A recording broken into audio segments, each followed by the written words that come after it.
All right, so welcome everybody to our first MilSpouse Influencer Interview. I am Moni Jefferson, the creator of the MilSpouse Creative, and I'm really honored today.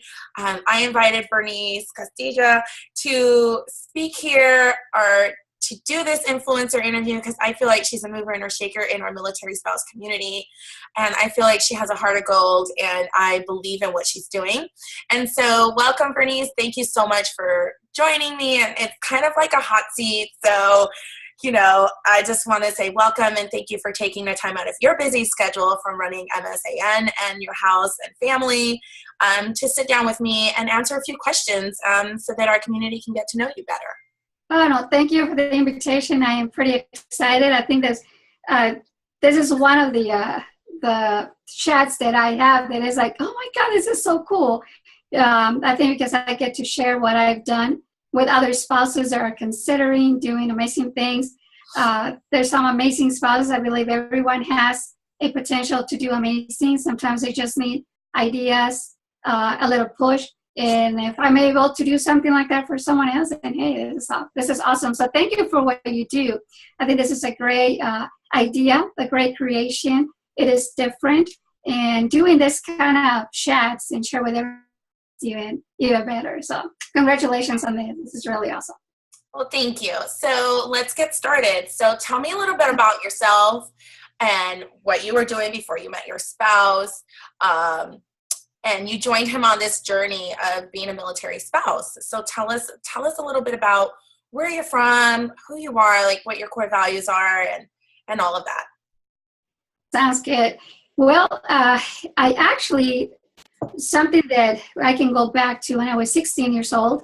I was born and raised in Mexico until I was 16. Then we came across to the United States. I lived in a border city, so we just went across the bridge. And I think that was my very first experience of resilience.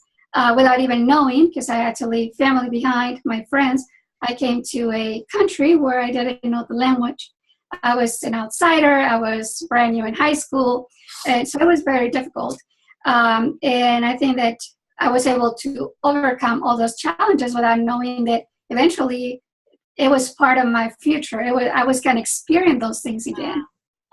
So I went to high school in El Paso, Texas, which I was living there since I was 16. And it was really nice. Very that's a small town. It was smaller back then, not anymore. Right. And I went to college. I was working at the financial aid department as a full-time employee. I was going to school at nighttime. I didn't finish my degree, my bachelor's degree. I was 24 when I met my husband. And you were young. Yes, he was stationed in El Paso. And we met a few months later. We got married. And then it was time for me to leave work and my family and everything again and move to another place. And that's how we started this journey. So I was going to. He already was active duty? He was already active duty, yes. He was already active duty. So. How long at this point had he been in? Around 3 years. Okay, so you were both babies. Yes, yeah, kind of. I love that. Yes, and you know what? He was the very first military in my family. I had no idea what this was all about. I had no idea that I was going to be moving so often. It was one of those things that you're in love and you're excited. You're like, yep, I'll follow you till the end of the world. And then when it comes to moving every single time, you're like, really? You're like, wait, I didn't sign up for this. Yes. Yeah. I said one time, not this many times. Like I just hung the curtains. There you go. I just made like a best friend. What? Yeah. So yeah. Exactly. And we have two boys. Go ahead. We have two boys. We have a 16-year-old, a teenager, and we have a 10-year-old. Oh, wow. So yeah, and we have two dogs. And yeah, so we've been moving around and around. We have been here in the DC area for a little bit over a year. And we'll see what's next. So tell me a little bit about at what point that you say, oh, this is what it means to be a military spouse? Like, when did you understand what your role was to support your spouse, serve your country first, then family? What was that moment like for you? Like, where were you in your life that you were like, oh, this is not for the birds. Like, this is real life. This is what I'm supposed to do. Yeah. I think I have been experiencing those things at different levels of my life. I never experienced all of those things at once. I think that on my first move, it was really exciting. It was a brand new thing, recently married. So it was great. The second move, it was like, so we're moving again and having to restart. That's when I came to realize that we're going to be doing this very often, and you're going to have to restart and redo everything again and like from fresh every single time you move. And I think after the second move is when I realized that.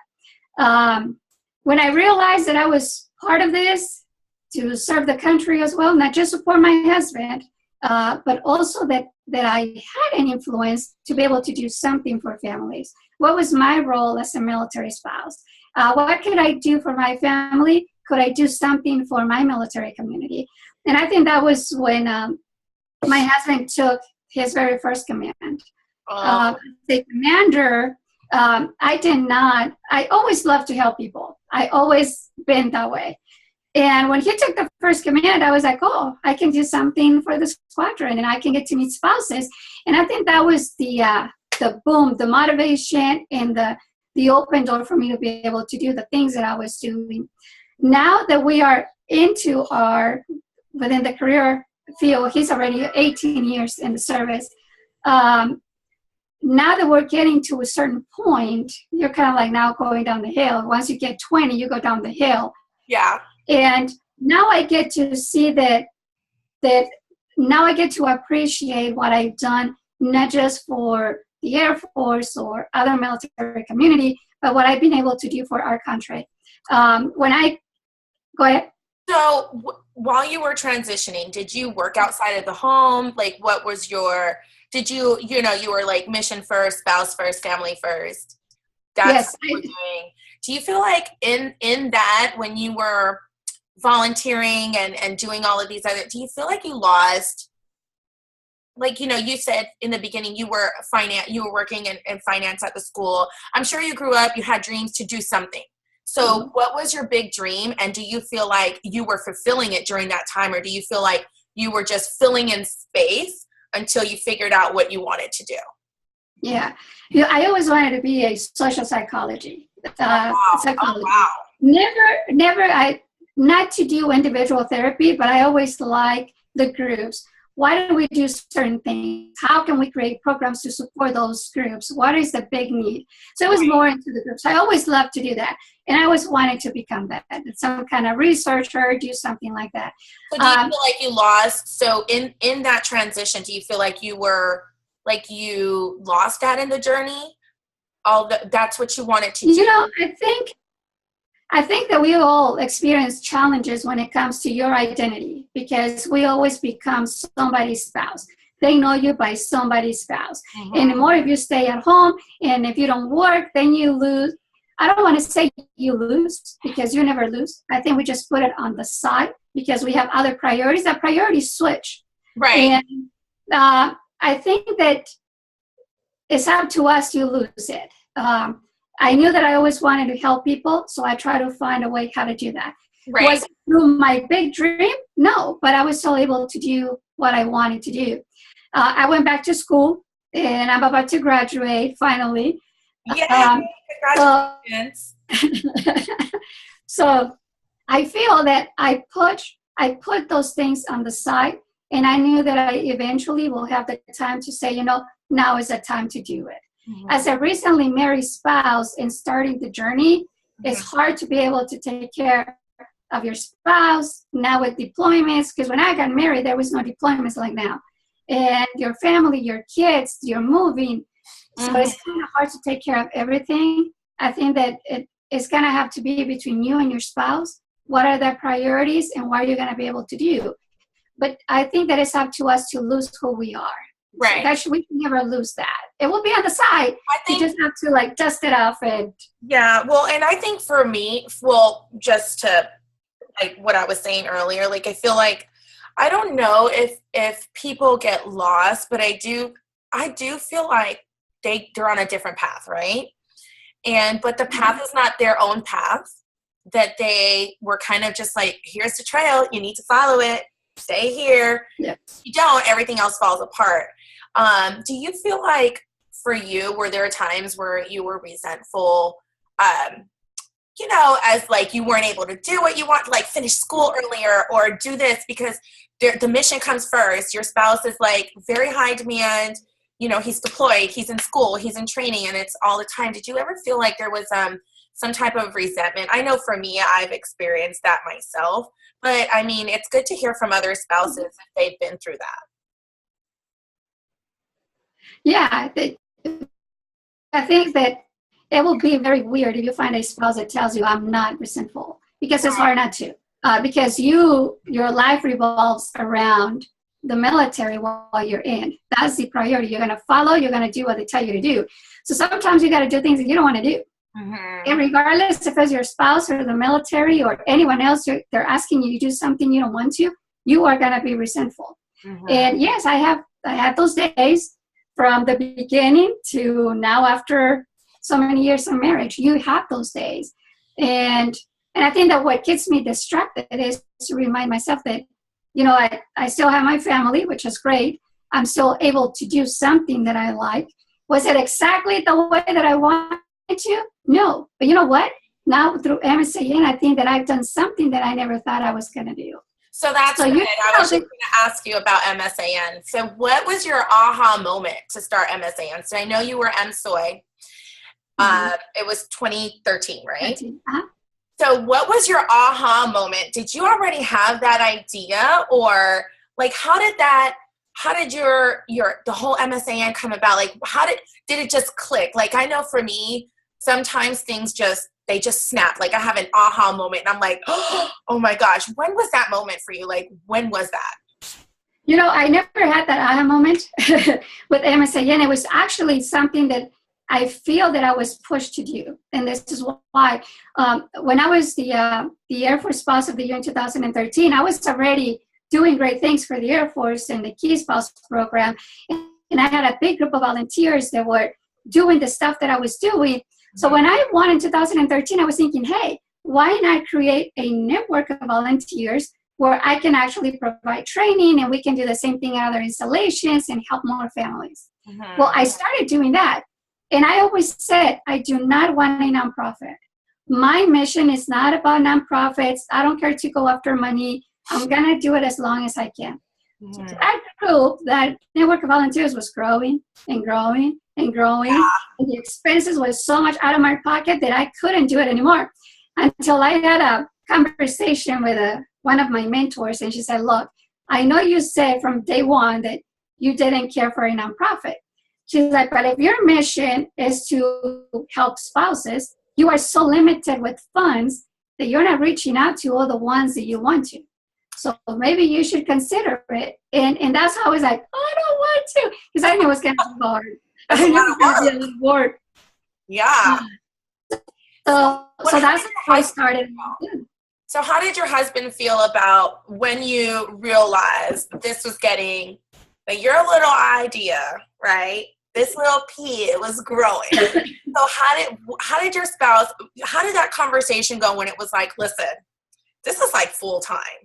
And that means these things are going to have to change. And I'm going to need you to support me this way. So how did that conversation happen? Or is that something that was gradually happened? You know, it was, the thing is that I never really had that conversation with him. And this is why, because when he was a commander for the very first time, because he's commanded 3 times. So for the first time, I was so involved in the squadron. I was doing so much for the families and key spouses and get-togethers. My husband was involved the same amount of time as I was. Okay. So he was seeing it from day one. So he knew that I was doing things, and we had guest spouses in our house. He was part of the meetings we were planning. So he was so involved that without realizing it, I pulled him into it. So when MSAN came, it was like, dude, I'm doing pretty much the same thing. It's just now an official thing. And he knows that now it's a lot more work. But even indirectly, he still supports me with MSAN and helps me a lot with if I have ideas, any doubts. And sometimes I'm so ready to throw everything out the window, be done, and go back to my day one when I was a spouse and I stayed at home and I didn't know about nothing. Right. But you'll be the one to remind me, remember why you're doing this. Right. Remember what was... I think the important thing you just said right there is that even though it's successful, that sometimes you feel like throwing in the towel. I think even though you have a nonprofit, it's still a creative. You still have your creative, the way you're strategizing and thinking of your business. And sometimes it gets frustrating and stressful and hard and intimidating. And it can be a big, lonely world when you're doing all of this. And you're hoping and praying that people receive it the way you are putting it out, right? Yeah, so I love that you said that, because I know for a lot of people, they don't want to start something because they're scared to fail, or they're scared that what if it's not enough, or what if I get burnt out, or whatever. So the other thing I think is really important that you pointed out is your spouse was supportive from the beginning. But you kind of did it a little sneaky. You were like, hey, we're already doing it. Without realizing that it was going to happen. Like, oh, well, we are doing this. We're already doing it. So what kind of things, once you realize, oh, this is full time, like this is a beast of its own. What kind of things did you do in your personal life to basically work from home on this project? Like, what kind of systems in place, things like that, what made it easier for the transition? Like, did you tell your kids? I know for me, like, I had to tell my kids, like, look, Mama can't make pancakes in the morning anymore. Mama's got to work. You know, like, my kids were used to, like, bacon and toast and pancakes, and now I'm like, here's some cereal. And this morning, no lie, we used half and half for milk. Funny thing, just really quick, I woke up, my daughter leaves me a sticky. She's like, we're out of milk. Use this instead. And she had the half and half and the cereal. So what kind of things in your life changed once you started getting really busy and really involved in making a structure out of this? Oh, that's a interesting one. I think that I think you will never, I think as parents, as spouses, we are always going to feel guilty. Always, no matter what a great strategy you have, no matter what a great schedule you have or how well organized you are, there will always going to come at the last minute, you're going to be running crazy. You will always feel bad because you're going to feel that you're not always there. Right. But I think the support of your spouse, once again, is great. My daily routine is this. I wake up the kids, they get ready, they go to school, they eat waffles, cereal, frozen pancakes. I don't get up and make this giant breakfast. My poor husband leaves the house and he'll find breakfast somewhere. And once they're out of the house to go to school, then I start working. And I stop working around 3 o'clock in the afternoon. That's when I focus on dinner. The kids are coming home. My youngest kid, my 10-year-old, he's got autism. So we have an ABA therapist that comes to the house twice a week. So we have to be ready between 4 and 6 for her to come and have everything ready for Alex. And the house is ready to go. And was that you binging or me? I'm like, am I binging or are you binging? It was a fun. I'm sorry about that. It's okay. And so then after dinner, showers, make sure homeworks were done, blah, blah, blah. Kids go to bed. Around 10 o'clock, I actually say goodnight to my husband. Now I'm going to go back to work, and I work again during the nighttime. So during the weekends. I'm sorry? So a lot of people that are entrepreneurs or creatives, they work after after hours. Yeah. My husband is not having that. That is a battle in my house, girl. Like, it is like. It is in mine too. And my husband will tell me every night, "Are you going to stay up again?" Yeah. And there's always, "Oh my God, can you see me?" I think I did. Yeah, I can see you. Okay. Yeah, I can see you. Yeah. So my husband is always telling me, "You're not resting enough, and you should be resting. And why are you staying up late again?" And but I always remind them. And look, like on the weekends, I work when we're staying home, we're not doing anything, we're chilling. I work here and there for a little bit.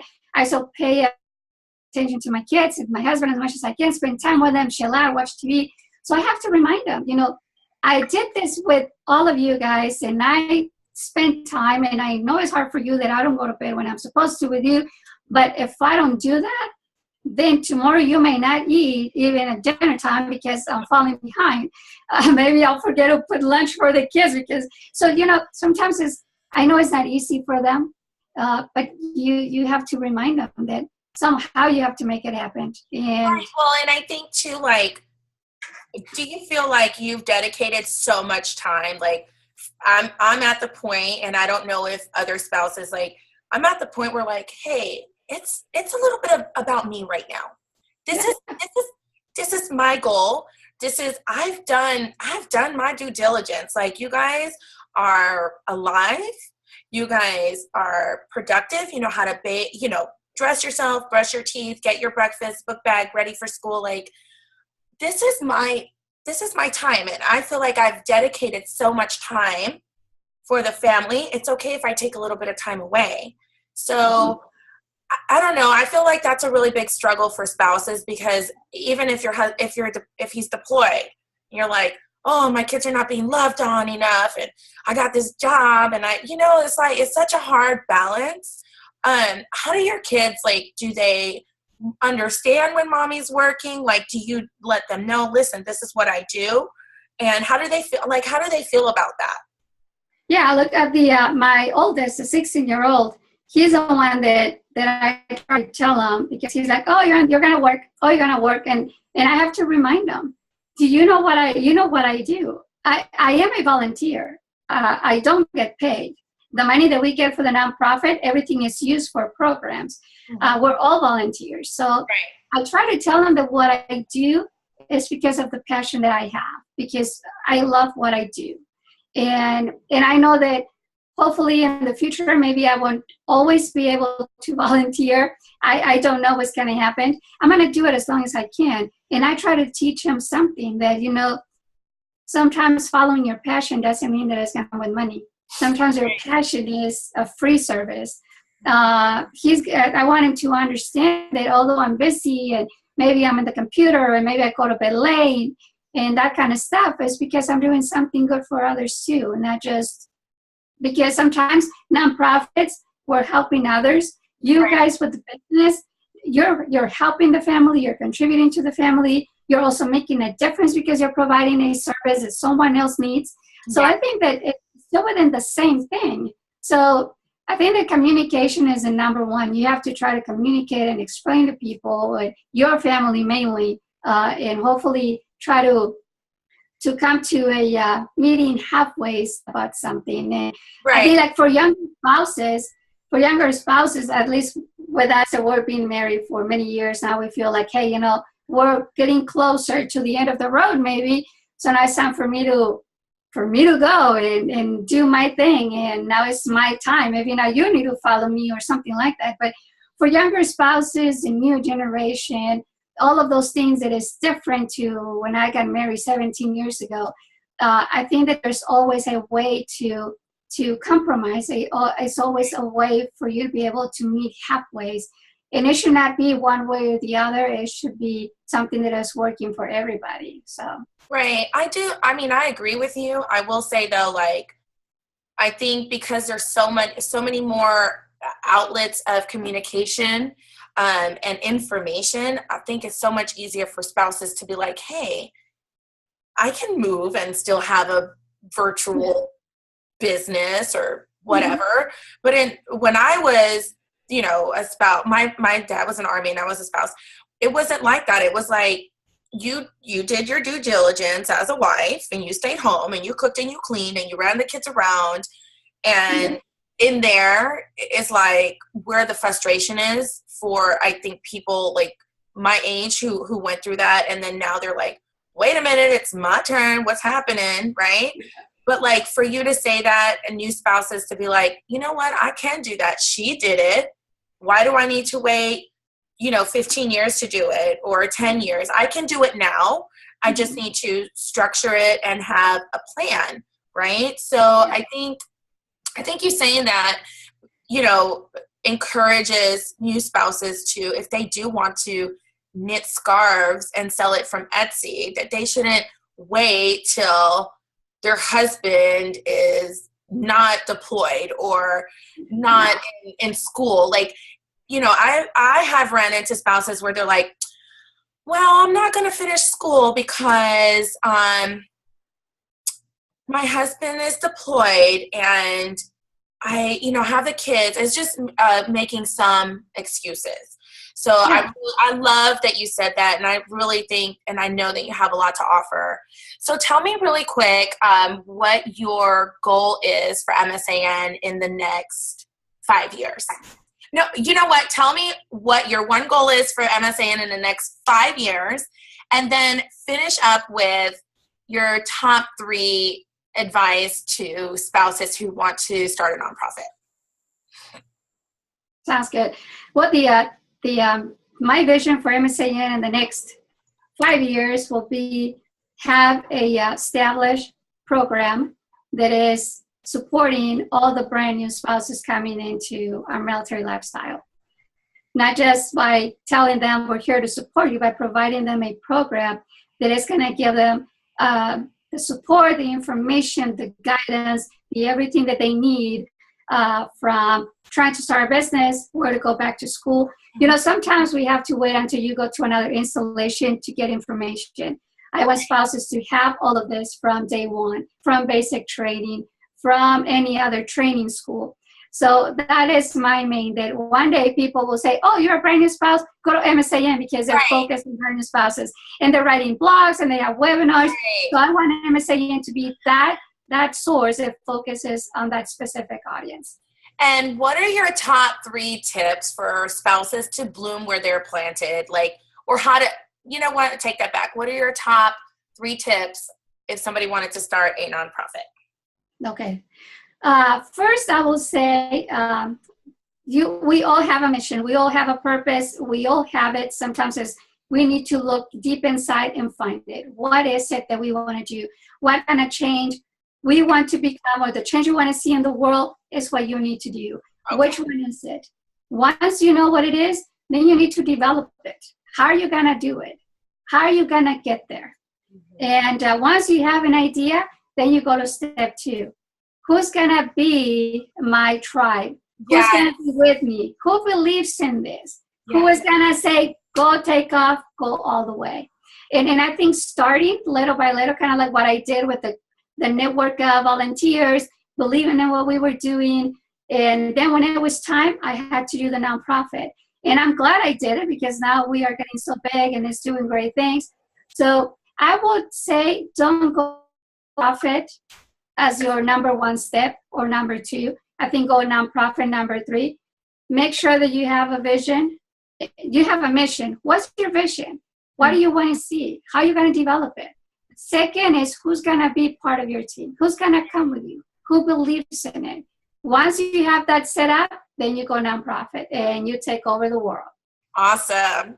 I am so excited. Thank you so much for taking the time out of your busy schedule to thank you. Down and chat with us and share about, how to bloom where you're planted and how you went through this, started in the beginning and where you are now, and that it is possible. It is doable. Your spouse is, you're like on the verge of retirement. And you've been doing this for so long. So I love that about your story. And I just thank you so much for sharing your story with us. And I look forward to seeing MSAN at every single base I go to, girl. There you go. Yeah. And, thank you so much. And one last thing is to remind everyone that there are no limitations. We put limits to ourselves. No one else can come and tell us, you cannot, you will not. We will find a way to do it. So don't believe in limitations. Do not limit yourself. Reach for the sky. And thank you so much for doing this. I think this is pretty exciting. I look forward to seeing all the other interviews because we all learn from each other. I have a lot to learn.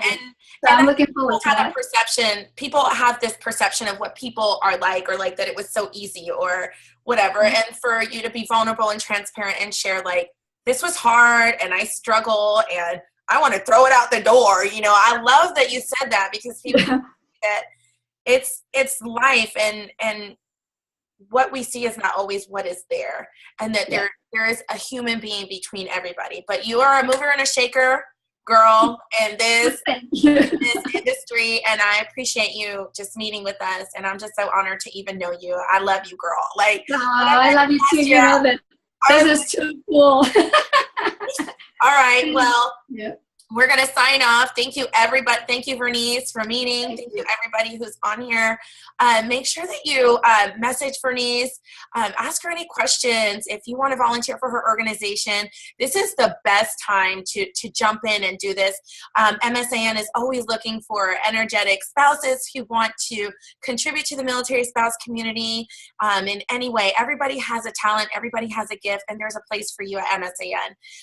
And to all the creatives out there, I am really excited to share this with you, and please ask her some questions. As this is posting, she'll be on here answering questions and connecting with you guys, because that's what this community is all about. It's about blooming where you're planted, right? It's a gathering place for creatives and entrepreneurs to share their experience, support, inspire, and motivate each other. It's enough for everybody, and we're sharing the secret sauce. Anyway, I'm signing out. Thank you, creatives, and I'll talk to you later, B. Thank you. Bye. Talk to you. Looking forward to the questions. I know. Yeah, it's exciting. Send them in. Send them in. Oh, yes. Bye. Bye. Let me stop the recording. Okay. Wait. Hold up. I'm trying to figure this out.